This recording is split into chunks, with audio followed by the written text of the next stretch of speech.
What up? It's your girl, the Blue Empress. And I just thought I'd go ahead and do this damn video.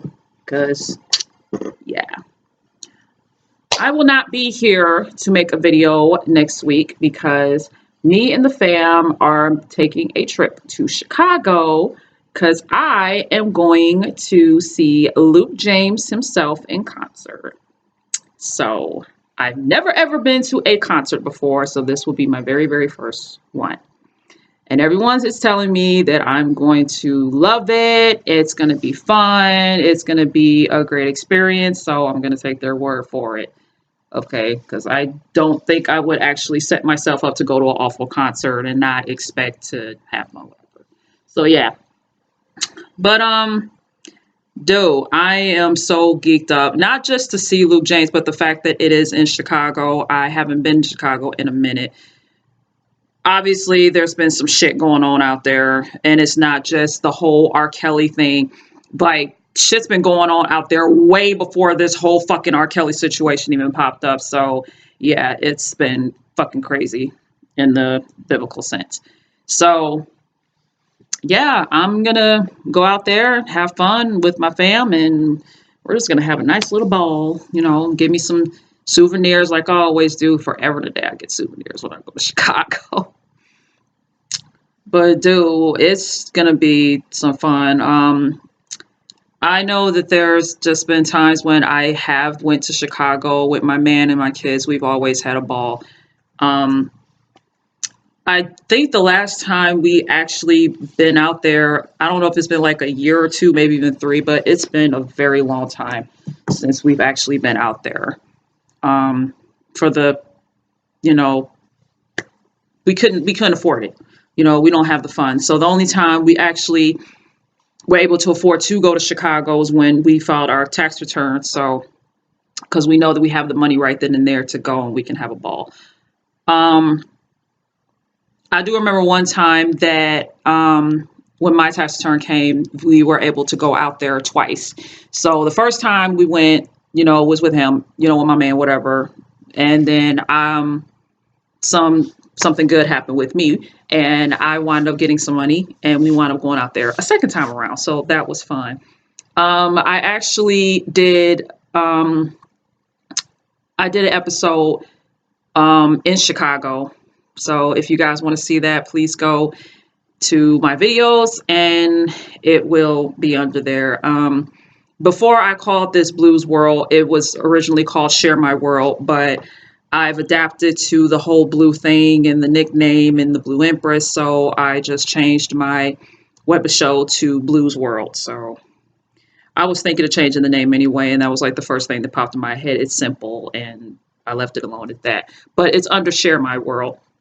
And I just took my my camcorder out there, and I was just like, you know what? I'm just gonna go ahead and film an episode of us being out there in Chicago. And oh my gosh, we fucking had a ball. It was crazy. We rode the trains because my man is obsessed with them damn trains. It's ridiculous. Oh my God. Like, we see them trains. He's like a kid in a candy store. He is geeked. The atmosphere out there is just, amazing. Like, I've been out there, so many times, and, even though the weather do be hot, you be sweating your ass off. Like, I literally think I've just burnt off like a whole lot of fucking calories off being out there because, we mainly walked, to our destination. Like, we took the train and we got off, and like sometimes we'll take the bus, and once we get to our destination, we're mainly just walking. Like, we're walking from this place to this place, or we're taking the bus and we're going to this place and we're walking around. It's crazy. The main place that I love going to in Chicago is the Navy Pier. I kid you not. I don't mind going to any other place in Chicago, but as long as I get to go to the Navy Pier, I'm set in stone. It don't matter. Just dead ass. I don't give a damn if we go to the planetarium, the fucking museum, the aquarium, anytime museum. I don't care. We can go to the zoo for all I care. But as long as I hit the Navy Pier, I'm happy as shit. Love the Navy Pier. I don't get on any rides or anything or any of the boats. I usually like just go in there and, I might see something that I like and I'll get it, or my man will get it for me. But I love the Navy Pier. Like, it's no joke. Especially when it's a really, like, somewhat not too hot of a day, like the temperature is in the right, temperature is like 70 some degrees. That's perfect to me. I like sitting down on the bench and just, looking out at the water, just looking at the scenery. You got the city of Chicago, just right there. And then you got the water and you got the boats, just, on the water. And you're in awe. You're just sitting there, just, basking in the beauty known as Chicago. But for a city to be so beautiful, it can be deadly. So yeah, it's you know, like a balance, like of a scale, like, it's cool, but then it's not. It's safe in some areas, in some areas it's not. But again, it's like a mixed emotion, when it comes to Chicago. Like, I remember, me and my hubby was literally sitting here like, that was going to be our permanent home. And I'm I'm literally just like, there was no other place that we wanted to call home but Chicago. He's a native of Chicago. So that was just like a plus right there. The fact that someone, shared that same, passion and thought, with me wanting to move to Chicago, because I feel that if I move to Chicago, then, I'll be able to get, my books published, because I write books. And there's like 3 books that I had written and are finished and whatever, and I want to get them published. And I feel that I can get them published, out there in Chicago instead of out here in Michigan, whatever. But I don't know. I guess I'm scared to get them published because I feel like my writing hasn't really excelled like I wanted to. So I got a lot of work to do. Like, as soon as I locate them, I know where they are, but as soon as I like grab them, whatever, I'm going to look over, my stories, and I'm going to try to, add a little bit more detail into it, because when I write, not write books, but when I read books, I try to incorporate it into the books that I write. I don't copy anything because that's plagiarism, but I'll read something in a book, and then I'll sit there like, you know what? I like how they put that in the story. Now, how can I take what they said in their story and incorporate it into my books? So I'll sit there and think and think and think. And what really helps me is my music, because, of course, music, songs tell a story. So it's like, okay, I read books and I'll get ideas, and then I'll listen to the music to get some ideas, or I'll look at a TV show or a movie, and get some ideas. I get ideas everywhere I go. I can be going out to the store and I'll see someone doing like the simplest shit, and I'll just be like, you know what? I'm going to incorporate that into my book that I'm writing. I'm sorry, I had gum underneath my tongue and I was trying not to chew it, but I don't like it just sitting there. That's just gross. And this is my channel. I can do whatever the fuck I want. But the one issue, maybe not even the one issue, but I guess there's like a couple of issues that I have when I write books. No, fuck that. Scratch that. Not even a couple. It's a lot. I guess I need to start off in the beginning when it comes to writing. Writing is not easy. Okay, let me just put it out there. Writing is not fucking easy. It takes time, okay, to actually sit down with a pen and paper and literally just brainstorm into what story you are trying to do. And then it depends on what genre you're trying to incorporate. Now, you all are familiar with Stephen King. He mainly writes horror books and stuff. Hence, he turns his books into movies. Some of them were great. Some of them suck balls. I'm just saying. You have VC Andrews. She's more so of the, how can I put it, like drama sort of thing, sort of genre. I want to be, that author that can incorporate every single genre into her book. And what I mean by that, I want to be able to throw in, it may be a drama. but I want to throw a little horror in there. I want to throw some supernatural shit in there, throw some comedy in there, throw a thriller in there. Just I want to incorporate all the genres into into all my books. I don't want it to just be that one because no offense, but when you stick to the same damn genre, it gets a little boring afterwards. You want to spice shit up when it comes to your books. You don't want to keep writing the same old shit. There might be a book where it's a drama and a thriller. Okay, fine. But then I may want to come out with another book that's like, horror, supernatural, whatever, with a little comedy in it. Just like bits and pieces there when it comes to my stories or whatever. So I just want to be that one author that can incorporate all the genres into one book, into all her books, sorry. So I'm still working on that. Another problem that I have is when I start a story and then I just put it aside and I don't tend to it for a very long time. That is what's been happening with me.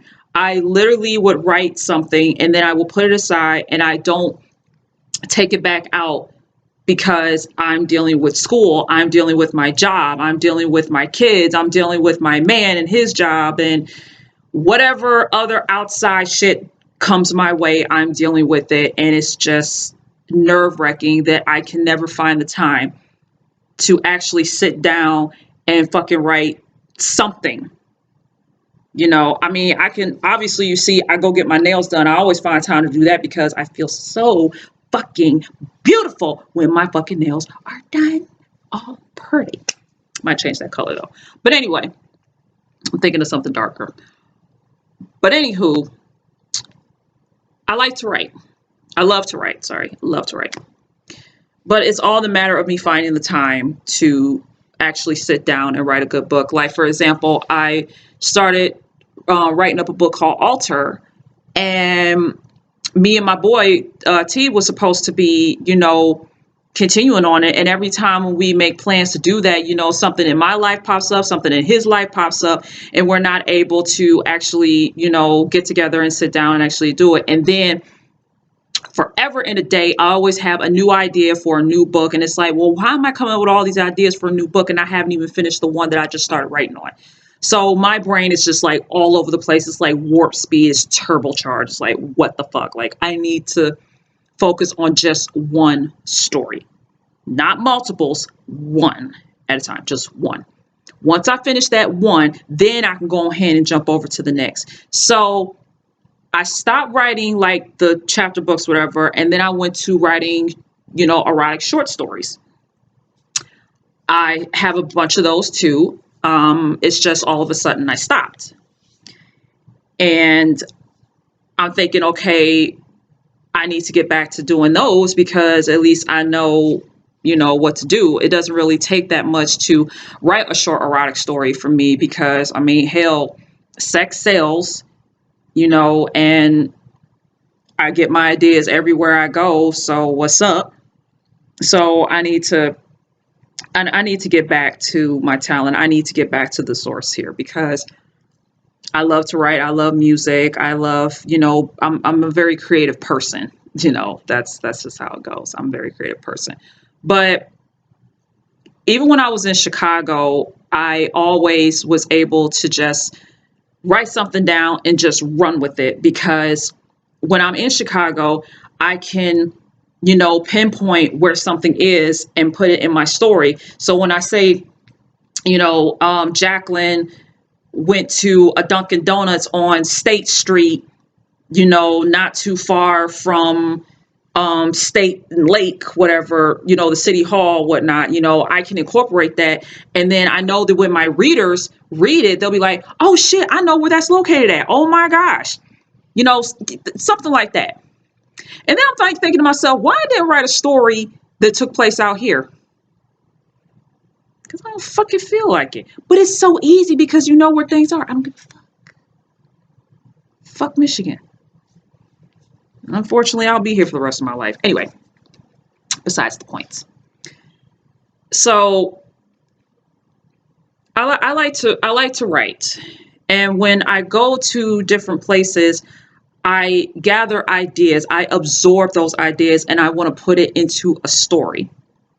And when I do that, I feel that my readers are like, she really took time to pinpoint the location of this place and describe this place and whatnot. I like that because there's times when I read books and I try to pinpoint, like my imagination just get there. Like I'll sit there and read and I'm just having this image in my head like, ooh,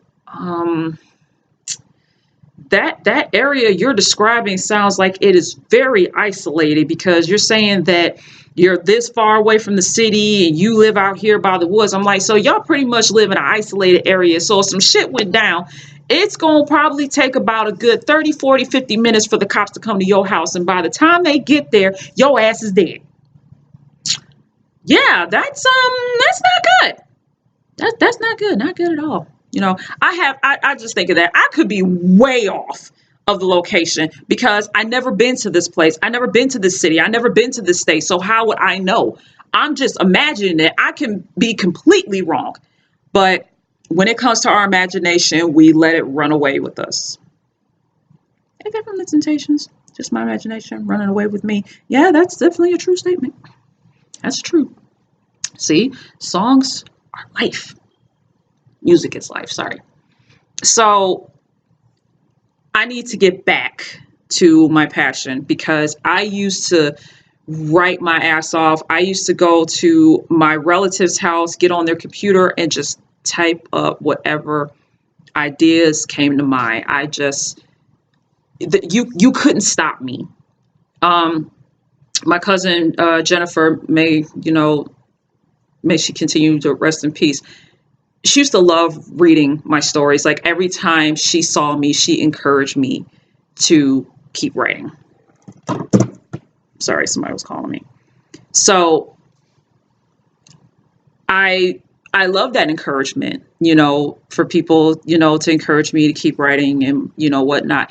And please believe me, my royal man, royalettes, I do the best I can. I would love, love, love, love to keep writing on a daily basis.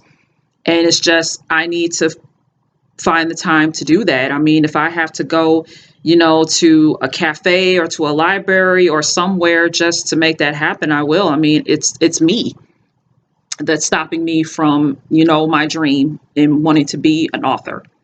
I'm not saying I'm going to be as big as Stephen King, don't get me wrong, but, I want to be able to, walk into a bookstore or any store that sells books and be able to see 1 or 2, 3 of my books sitting on the shelf. I would love to see someone, grab my book and read the back of the book and be like, ooh, really? I gotta get this book. This is some good reading material. I'm going, get this. And I would love to see people like, I would love to see the book reviews on what they think of this, of my story. And, or even say, she may need improvement here, but other than that, the book was great. I was intrigued. It kept me wanting more and more and more. He was like, you know what? I think she should make a sequel to this book because, this happened to this person. And I want to know what happened to this person because she didn't bring them up anymore after this. Like, I wonder if they're going to make a comeback or something. Like, she needs to make a sequel out of this. That would be dope. I would love, love, love, love to see something like that. That is just something that will just encourage me more. And I would take everything that my fans say when it comes to my material and what I write and everything like that. I would love their input on it for real because, and I would credit them for that because there's more to, it's more to it when, when you're writing a book. It's not simple. It really isn't. And another thing that I have a problem with is the title. For the love of God, the title. It's crazy. It's frustrating. It gives me a big, huge migraine when I have to come up with a title to my story. Lord have mercy, Jesus, help me. So I'm a pinpoint. I'm gonna tell you how it is when it comes to a title. The book that I started writing when I was in elementary school. The first book I've ever written was called Kids Rule. And it was a story about a bunch of kids taking over the school, and they have their teachers and the staff just locked up in a room. And every now and then they'll throw in scraps of food and whatever like that. It was just something funny. It wasn't harmful or anything. It wasn't violent. The reason why it was such a big deal at the time, because I incorporated all my classmates into it, and they always ask me, "What chapter I'm going to be in? What chapter I'm going to be in? When are you going to talk about me?" Da-da. That was just, it was just something cute at the time. That's what it was. It was just something cute. So that was back in elementary school. Um, as time progressed, I'm becoming a teenager, the hormones and puberty and stuff. So I'm just thinking of another, aspect. If I know I did continue to write. I don't know, like, titles wise on stories that I've done. I do know that I did have a laptop, a little like old school laptop, and I used to type up stories. I don't know where that laptop is. I am pretty sure that a relative either pawned it, broke it, or they kept it for themselves and probably deleted all my work that I had on it. I don't know. I'm not for certain, and I'm not going to accuse anybody because I honest to God don't know. So as time went on, I was living in Washington at the time with my hubby. He joined the Navy, whatever, and we had our first child, Diamond. And I started to write again.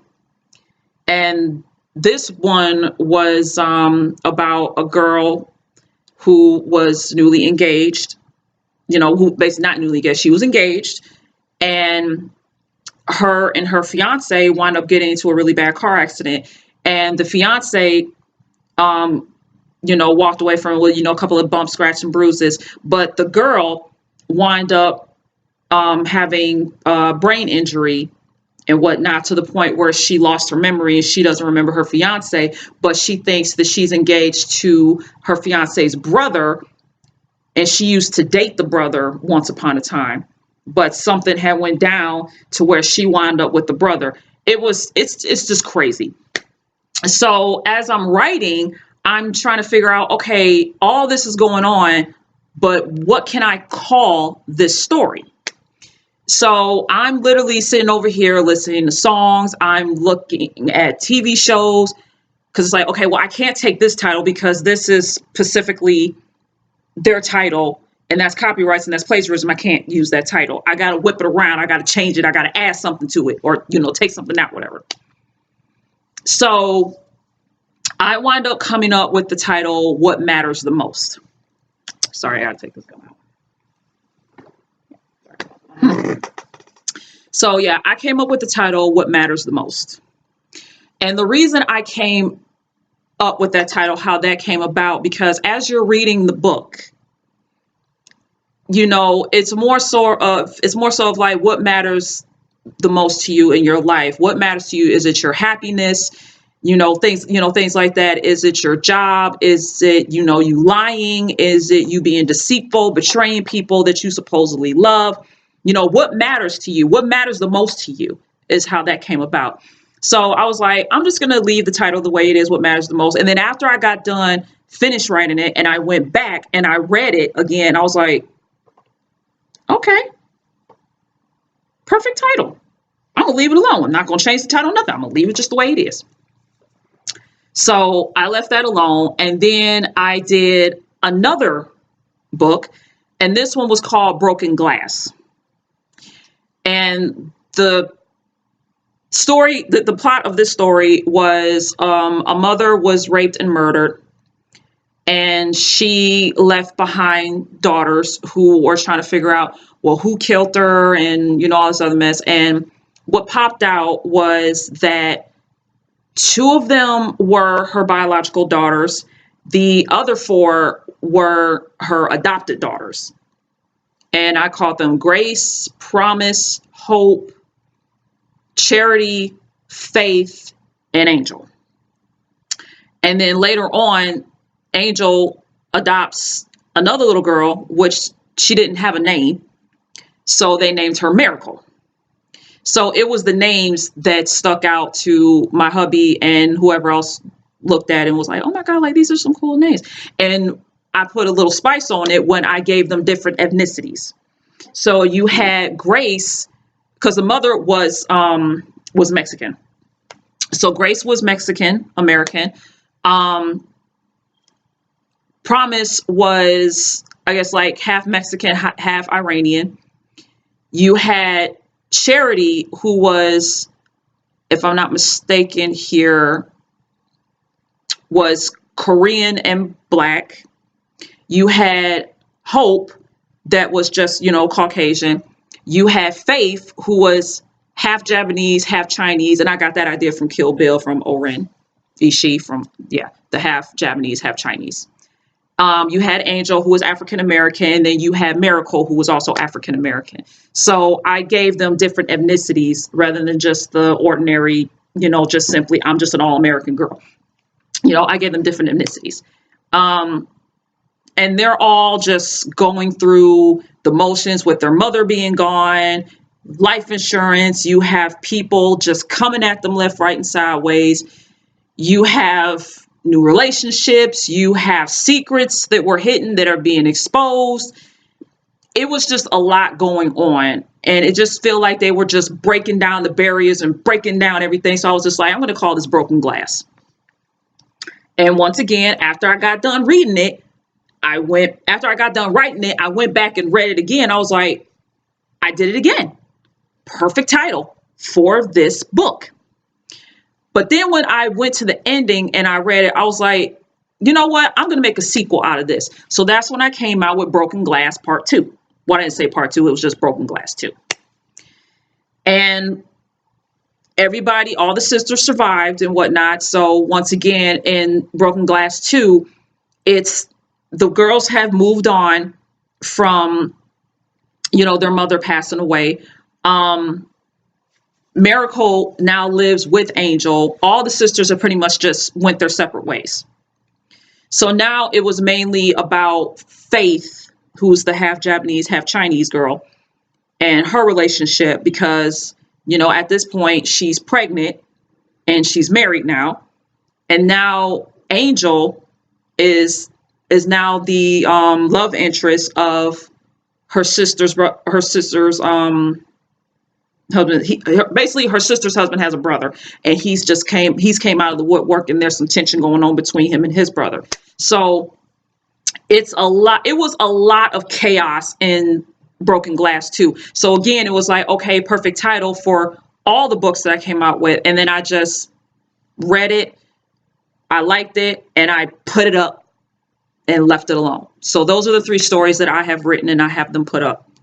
And I'm hoping one day that I can get them published. Hence why I felt when I go to Chicago, I feel like maybe one day, when I have the heart and the courage, I want to find a publishing house, a book publishing place, and I want them to, look at my material and whatnot to see whether or not is it worthy of being put on the shelf.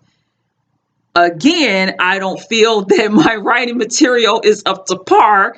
So I feel that I have to go back and probably add some more words, add some more oomph to it. So I'm confident, but I'm not all the way up there yet to where I feel that it's ready to be sold in stores yet. Like, I still need more time.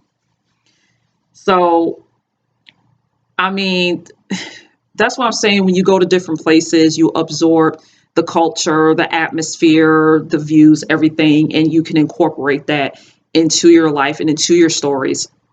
And when you do that, you'd be surprised how much it brings out your story. That's why hopefully when I go out there next week, I might just get some more ideas for a book, or, or even a short erotic story. You'd be surprised. I mean, this mine right here, I mean, it's all over the place. It's at warp speed. So I wouldn't be surprised. So I hope you guys enjoy the rest of your week and your day, because I will be going to Chicago in a couple of days. So I'm going to say this much, and I'm going to let you guys go. To my royal men and royalettes, have a wonderful, romantic Valentine's Day. My royal men and royalettes, stay classy, stay safe. Comment below if there is anything you would like for me to talk about in particular. I will do my very best to do that for you. So, love is in the air. And if you guys are a fan of Luke James, go cop his video To Feel Loved. And I'm telling you right now, I've listened to it. I love it. And I'm telling you right now, I feel loved. I feel love regardless, but it's just more love on top of love when you listen to his album. It's wonderful. It really is. Just wanted to say that. So I will see you guys the week of the 16th. Happy Valentine's Day. Bye.